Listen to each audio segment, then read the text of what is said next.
Okay, so welcome you all in this video. In previous video, we have seen the introduction to the microprocessor and controllers, then the embedded system, and we are introduced to the open source embedded platforms. So in this video, we'll see the introduction to Arduino, as it is generally uses the Atmega 328P microcontroller IC. So Arduino is an open source embedded platform based on the open source hardware and software, and which is shared among the different users to encourage new development. So this is one of the open source embedded platform like the other embedded platform which are open source available. So Raspberry Pi is there, Banana Pi is there. These are also open source embedded platforms. These are single chip computer, so we can use as a vast application with the help of that embedded platforms. So one of them is Arduino platform, where we can perform all these open source projects or development as per our application. And it is based on the open source hardware and software. So we can easily purchase that hardware of Arduino board from the market, and the software we can download it from arduino.cc website. So this is also freeware. So we can just interface that software and hardware to develop new projects or new development as per our application, which is shared to the different user to encourage new development. It is like an embedded system. So when we make any particular application with the help of this Arduino board, so it becomes an embedded system. So which is made for one particular task, like printer. It is an example of embedded system. So I explained it in last video. The main aim behind developing Arduino was to develop microcontroller that can be used by different users. So it can be easily used by different users. There is no need to the vast electronics knowledge. So everyone can use it, and it is easy to use. Atmega 328P, this is the microcontroller commonly used in these Arduino boards. And some of the applications for this Arduino, like home in industrial automation, in the robotics field, the various motor controllers, etc. A number of applications are there for this Arduino board. So let us see the pin diagram for this Atmega 328P microcontroller.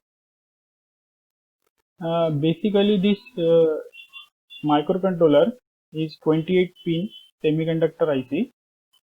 The total number of pins are 28, and which are grouped in different ports. So it is having a port B, port C, and port D.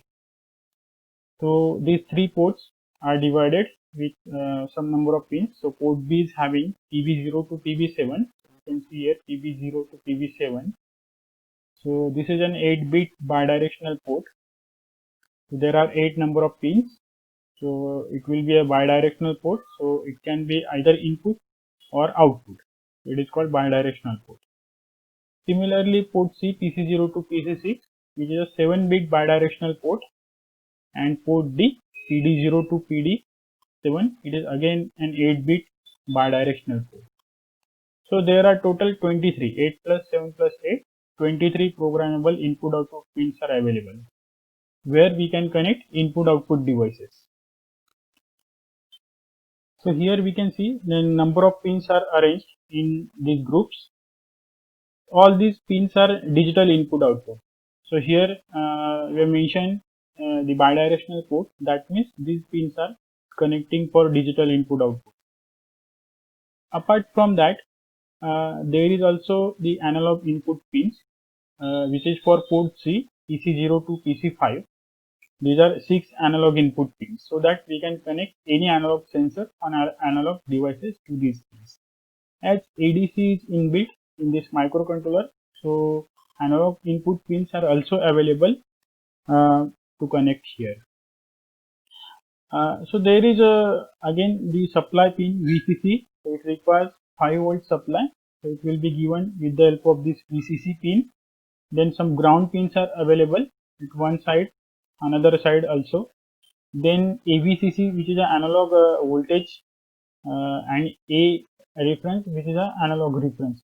So it is for analog ADC, analog to digital converter. So it also required the supply. So actually it is connected internally. So the pins are given here.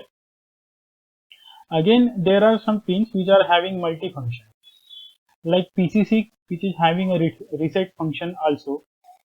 So we can use here a key to reset this microcontroller. Then PD0 and PD1, these are having the data receiving and data transmitting function. RxD means receiving data and TxD means transmitting data. So whenever we want to communicate with respect to computer, so this transmission will be done with the help of this RxD and TxD. This will be a serial transmission. Again, PV6 and PV7, these are crystal oscillator pins. XTAL1 and XTAL2, these are crystal oscillator pins.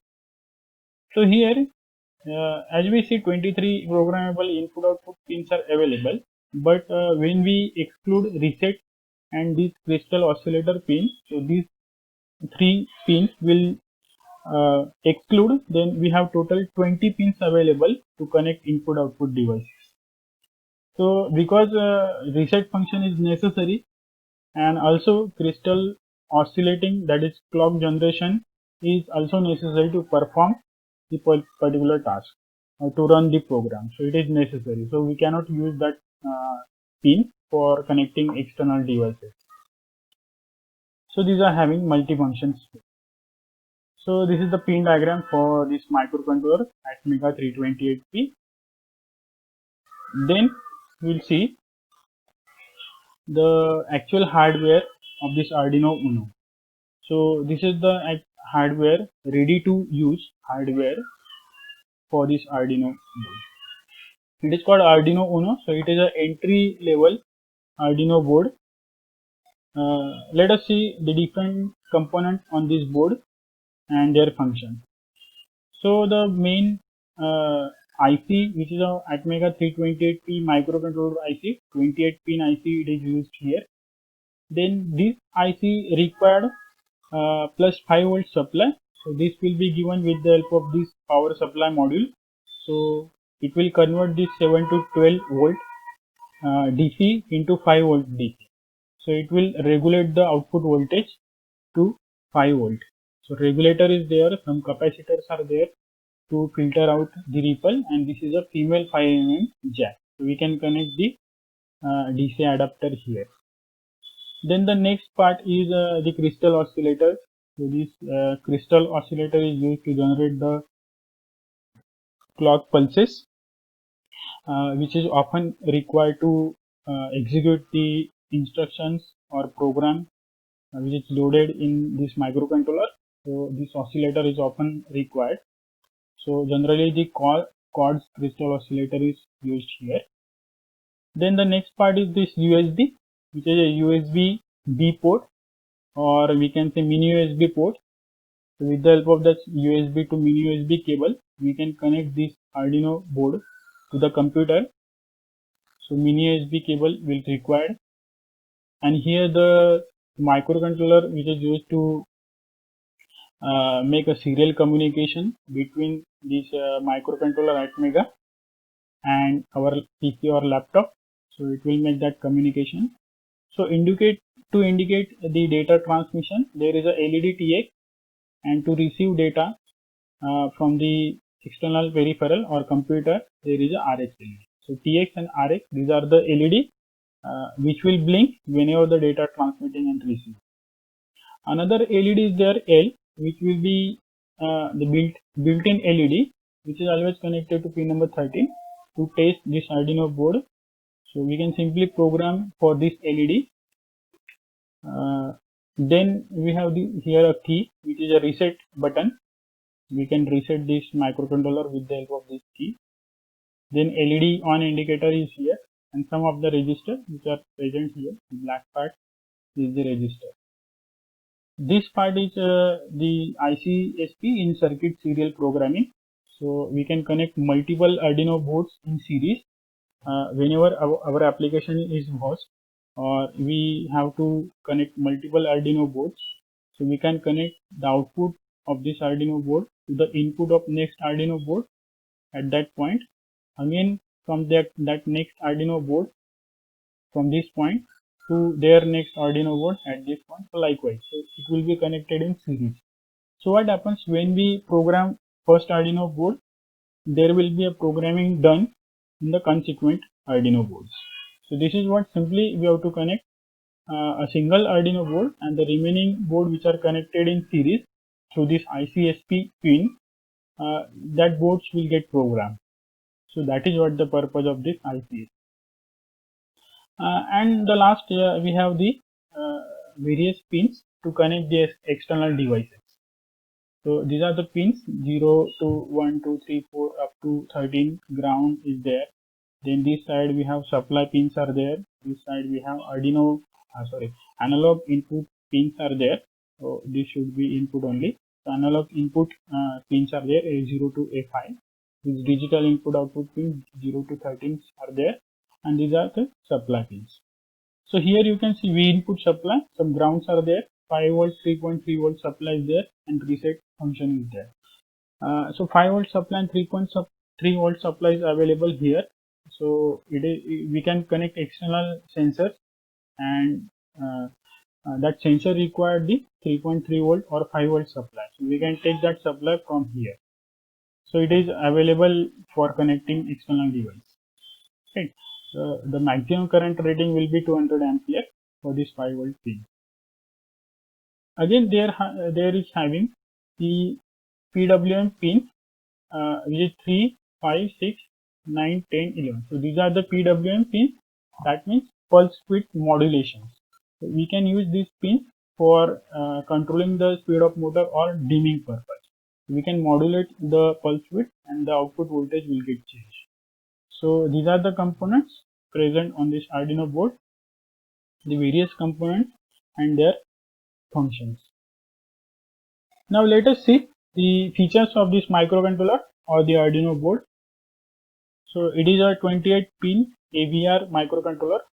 Alp and Vigard, we discovered this Arduino microcontroller family.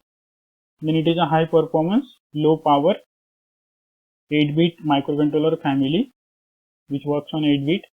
Advanced RISC architecture, so it is having reduced instruction set computer architecture. So there are very few instructions, 131 powerful instructions are there, so that we have to remember while doing a programming. There is a 32 KB of in-system self programmable flash memory, so it is the ROM is 32 KB and the RAM is 2 KB, SRAM is 2 KB. And the 1 KB it is given electrical, erasable and programmable read-only memory, that is EEPROM, which is used to store the data when the supply is off. Then total there are 23 input-output pins. Out of these, 2 8-bit timers and 1 16-bit timer. Then as I said, there are 6 channel analog to digital converter, which is of 10 bit, and 6 PWM channels, 6 pins for PWM. The operating voltage for this microcontroller is 1.8 to 5.5 volt, but generally we supply 5 volt constant, and the temperature range is -40 to 105 degrees Celsius, and there are 6 sleep modes: ideal, ADC noise reduction, power save, power down, standby, and extended standby. So these are the features of this. Thank you.